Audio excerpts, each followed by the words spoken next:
माँ शब्द सुनते ही संसार में शायद ही कोई ऐसा प्राणी हो जिसके हृदय में कोमल भावनाएं ना उमड़ने लगे। हर व्यक्ति के जीवन में माँ ही तो वह एकमात्र अस्तित्व है जो हर परिस्थिति में संतान को समझाने, सुरक्षित रखने और साथ खड़े होने का भरोसा देती है।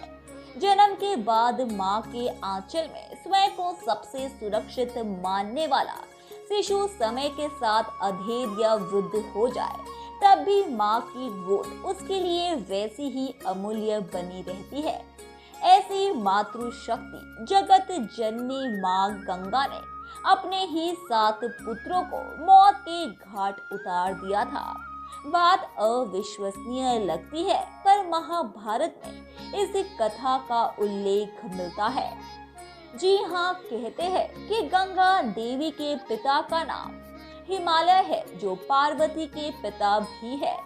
जैसे राजा दक्ष की पुत्री माता सती ने हिमालय के यहाँ पार्वती के नाम से जन्म लिया था, उसी तरह माता गंगा ने अपने दूसरे जन्म में ऋषि जहनु के यहाँ जन्म लिया था।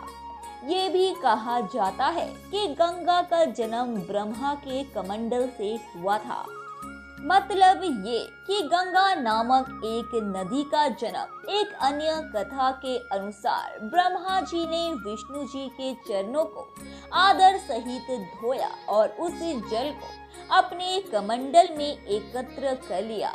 भगवान विष्णु के अंगूठे से गंगा प्रकट हुई, अतः उसे विष्णुपदी कहा जाता है। एक अन्य कथा के अनुसार गंगा पर्वतों के राजा हिमवान और उनकी पत्नी मीना की पुत्री है।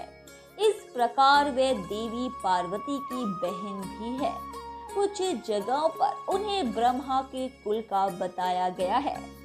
समय चक्र चलता रहा और हर बार प्रस्तुति के बाद गंगा अपने पुत्रों को नदी की गोद में डालती चली गई। इस तरह 7 पुत्र काल के गाल में समा चुके थे। राजा बहुत निराश हो चुके थे और अब अपने ही पुत्रों की अपने सामने होने वाली हत्या उनके लिए असहनीय हो गई थी। इसके बाद जब 8वें पुत्र का जन्म हुआ और रानी गंगा उसे नदी को भेंट करने चली, तब राजा शांतनु स्वयं को रोक ना सके। उन्होंने दौड़कर गंगा के हाथ से शिशु को छीन लिया और क्रोधित हो उठे।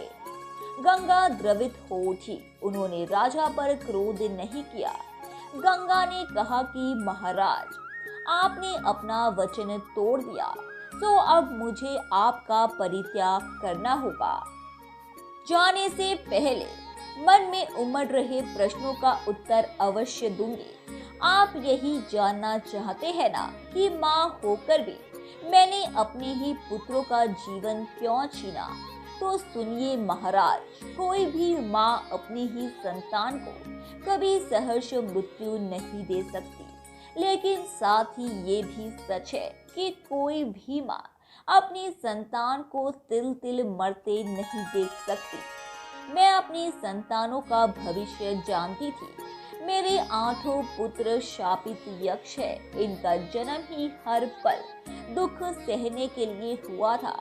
इसीलिए जीवन भर के कष्ट से बचाने के लिए मैंने दिल पर पत्थर रखकर उन्हें अपनी ही धारा में प्रवाहित कर मुक्त कर दिया। ये अंतिम शापित यक्ष था जिसे आपने बचा लिया।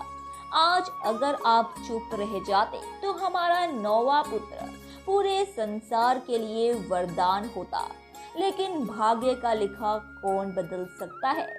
अब आप स्वयं अपने इस पुत्र को शापित जीवन का दंश झेलते देखेंगे। मैं इसे लेकर आपसे आज्ञा लेती हूँ। माँ के अभाव में शिशु जीवित नहीं रह पाएगा।